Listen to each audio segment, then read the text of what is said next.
కోనసీమ కైలాసనాథుడు కొలువై మోక్షాన్ని ప్రసాదించే ముక్తిసీమ. దక్షయజ్ఞం జరిగిన ద్రాక్షారామం, క్షణంలో ముక్తిని ప్రసాదించే ముక్తేశ్వరాలయం, భక్తుని కోసం సాక్షాత్తు పరమేశ్వరుడు కేశములు ధరించిన శ్రీ ఉమాకొప్పేశ్వరాలయం. ఇలా పేర్లు ఏవైనా సాక్షాత్తు ఆ పరమేశ్వరుడు కొలువు తీరిన కైలాసమే ఈ కోనసీమ.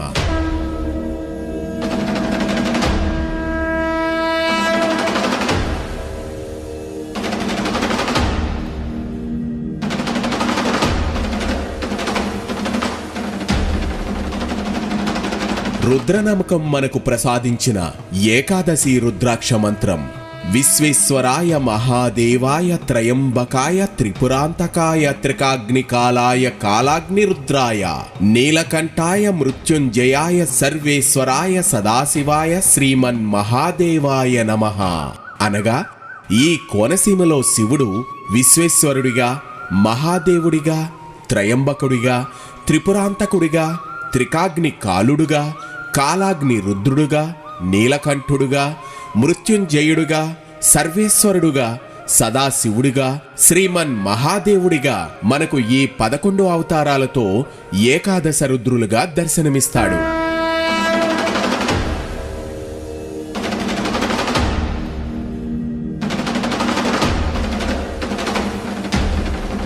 ఈ ఏకాదశ రుద్రులు నవ్యాంధ్రప్రదేశ్లోని తూర్పుగోదావరి జిల్లా కోనసీమ ప్రాంతంలో నెలకొని ఉన్నారు. ప్రతి సంవత్సరం కనుమ పండుగ రోజు జగ్గన్న తోట ప్రభల తీర్థంలో ఈ ఏకాదశ రుద్రులు సమావేశమవుతారు. అలా సమావేశమైన ఏకాదశ రుద్రులను ఒకే చోట చూస్తే మంచిదనే విశ్వాసంతో వేలాది మంది భక్తులు జగ్గన్న తోటకు విచ్చేస్తారు. ఈ ఏకాదశ రుద్రులలో మొదటివాడు విశ్వేశ్వర రుద్రుడు వ్యాఘ్రేశ్వరం.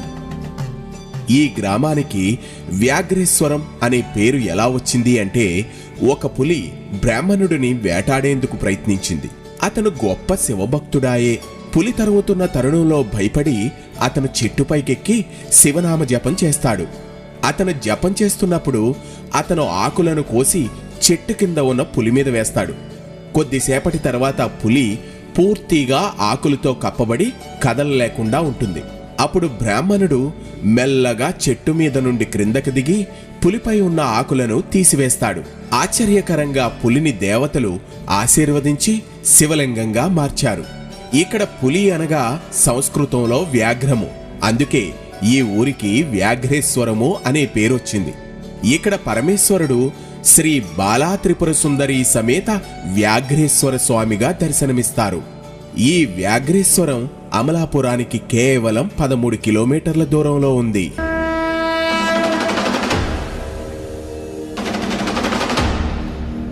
ఇక ఈ ఏకాదశ రుద్రులలో రెండవ లింగము మహాదేవ రుద్రుడు కె పెదపూడి గ్రామం. ఇక్కడ స్వామివారు శ్రీ పార్వతీ సమేత మేనకేశ్వర స్వామిగా దర్శనమిస్తారు.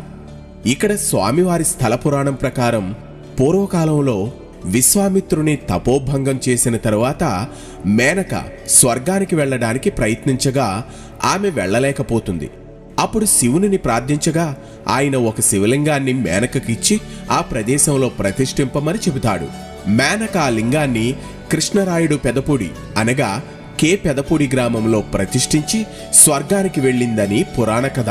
మేనకచే ప్రతిష్ఠింపబడుటచే మేనకేశ్వర స్వామి అని పిలువబడుతుంది. ఈ పెదపూడి గ్రామం ముందు మనం దర్శించుకున్న వ్యాఘ్రేశ్వర స్వామి దేవాలయానికి కేవలం 5 కిలోమీటర్ల దూరంలో ఉంటుంది. ఈ ఏకాదశ రుద్రులలో మూడవ లింగము త్రయంబకేశ్వరుడు ఇరుసుమండ గ్రామం. ఇక్కడ శ్రీ బాలా త్రిపుర సుందరి సమేత ఆనందరామేశ్వర స్వామిగా భక్తులకి స్వామివారి దర్శనమిస్తారు. పురాణగాథ ప్రకారం రావణుని సంహరించిన తరువాత శ్రీరామచంద్రులు వారు సీతాలక్ష్మణ సమేతుడై పుష్పక విమానంలో అయోధ్యకు వెళుతూ ఉండగా మార్గమధ్యంలో ఇరుసుమండ వద్ద వారి విమానం కదలకుండా నిలిచిపోయిందట.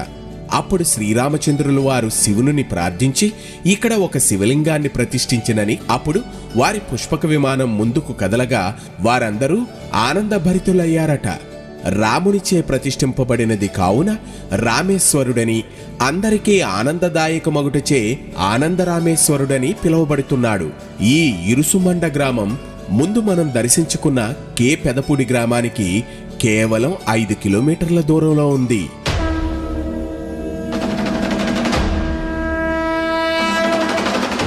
ఈ ఏకాదశి రుద్రులలో 4వ లింగము త్రిపురాంతక రుద్రుడు, ఒక్కలంక గ్రామం. శ్రీ అన్నపూర్ణ సమేత విశ్వేశ్వర స్వామిగా స్వామివారి దర్శనమిస్తారు. పురాణగాథ ప్రకారం తారకాసురుని పుత్రులు ముగ్గురు 3 పురములుగా మారి త్రిపురాసురులుగా పేరొందినారు. దేవతలందరూ త్రిపురాసురులను సంహరింపమని శివుని ప్రార్థించగా వారిని శివుడు సంహరించి ఒక్కలంక గ్రామంలో శివలింగ రూపంలో ఆవిర్భవించినని పురాణగాథ. అప్పుడు ఆ గ్రామపు బ్రాహ్మణోత్తములచే శివలింగమును ప్రతిష్ఠింపబడి విశ్వేశ్వరునిగా పిలువబడుతున్నాడు. ఈ ఒక్కలంక గ్రామం ముందు మనం దర్శించుకున్న ఇరుసుమండ గ్రామానికి కేవలం 4 కిలోమీటర్ల దూరంలో ఉంటుంది. ఈ ఏకాదశ రుద్రులలో 5వ లింగము త్రికాగ్ని కాలరుద్రుడు, నేదునూరు గ్రామం.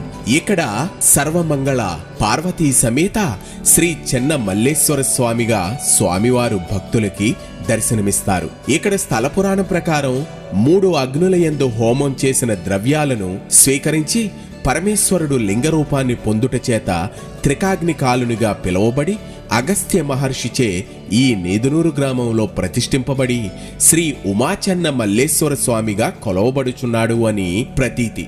ఈ నేదునూరు గ్రామం ముందు మనం దర్శించుకున్న ఒక్కలంక గ్రామానికి కేవలం 6 కిలోమీటర్ల దూరంలో ఉంది.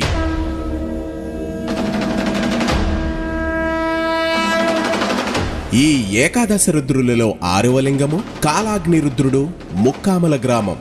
ఇక్కడ బాలా త్రిపుర సుందరీ సమేత శ్రీ రాఘవేశ్వర స్వామిగా కొలువుతీరి భక్తులకు దర్శనమిస్తున్నారు స్వామివారు.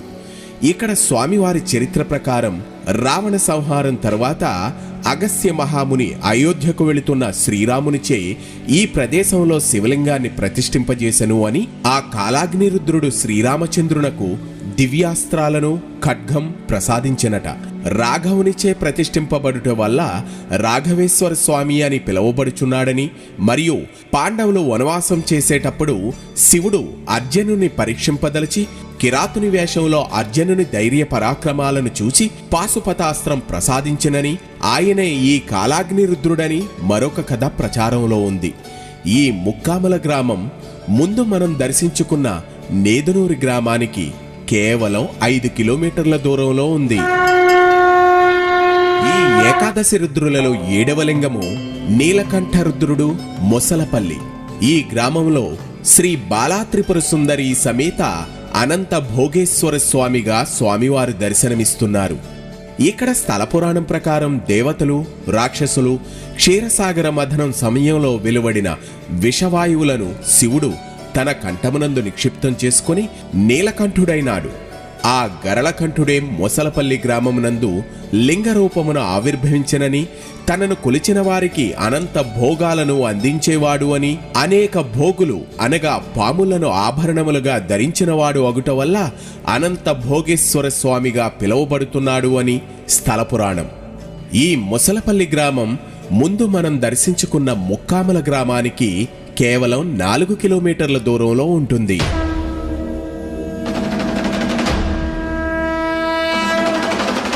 ఈ ఏకాదశ రుద్రులలో 8వ లింగము మృత్యుంజయ రుద్రుడు, పాలగుమ్మి గ్రామం. ఇక్కడ స్వామివారు శ్యామలాంబ సమేత శ్రీ చెన్న మల్లేశ్వర స్వామిగా దర్శనమిస్తారు. పురాణ కథ ఆధారంగా ఇక్కడ శివుడు అర్ధాయుష్కుడైన మార్కండేయుని మృత్యుముఖము నుండి రక్షించి యమునుని జయించి మృత్యుంజయుడయ్యను. ఈ మృత్యుంజయ రుద్రుడు పాలగుమ్మి గ్రామంలో లింగరూపంలో ఆవిర్భవించి చెన్న మల్లేశ్వర స్వామిగా పిలువబడుచుండెనని ప్రతీతి. ఈ పాలగుమ్మి దేవస్థానం ముందు మనం వెళ్లిన మొసలపల్లి గ్రామానికి కేవలం 4 కిలోమీటర్ల దూరంలో ఉంది. ఇక ఈ ఏకాదశ రుద్రులలో 9వ లింగము సర్వేశ్వర రుద్రుడు, గంగలకుర్రు అగ్రహారం గ్రామం. ఇక్కడ స్వామివారు ఉమాపార్వతీ సమేత శ్రీ వీరేశ్వర స్వామివారిగా భక్తులకి దర్శనమిస్తారు. దక్షిణ యజ్ఞంలో సతీదేవి తండ్రి చేసిన అవమానాన్ని భరించలేక తన కాలితో నేలపై వ్రాయటం వల్ల ఏర్పడిన అగ్నిజ్వాలల్లో కాలి బూడిదైనప్పుడు శివుడు ఆగ్రహించి ఉగ్రరూపుడై నృత్యము చేసి తన జటాజూటములలో ఒక జటను తీసి నేలపై కొట్టుట వల్ల శివాంశ సంభూతుడైన వీరభద్రుడు జన్మించి దక్షయజ్ఞాన్ని ధ్వంసం చేశాడు. ఉగ్రరూపుడైన శివుడు వీరేశ్వర స్వామిగా లింగరూపమున గంగలకుర్రు అగ్రహారంలో వేద పండితులైన బ్రాహ్మణోత్తములచే ప్రతిష్ఠింపబడెను అని స్థలపురాణ సారాంశం. ఈ గంగలకుర్రు అగ్రహారం ముందు మనం దర్శించుకున్న పాలగుమ్మి గ్రామానికి కేవలం 2 కిలోమీటర్ల దూరంలో ఉంది.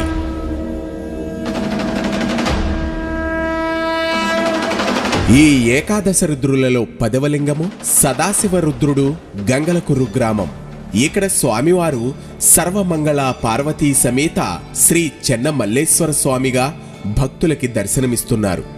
పురాణ కథ ప్రకారం పూర్వం బ్రహ్మ విష్ణువులు తమలో ఎవరు గొప్ప అనే వాదనకు దిగి శివుని వద్దకు వచ్చారు.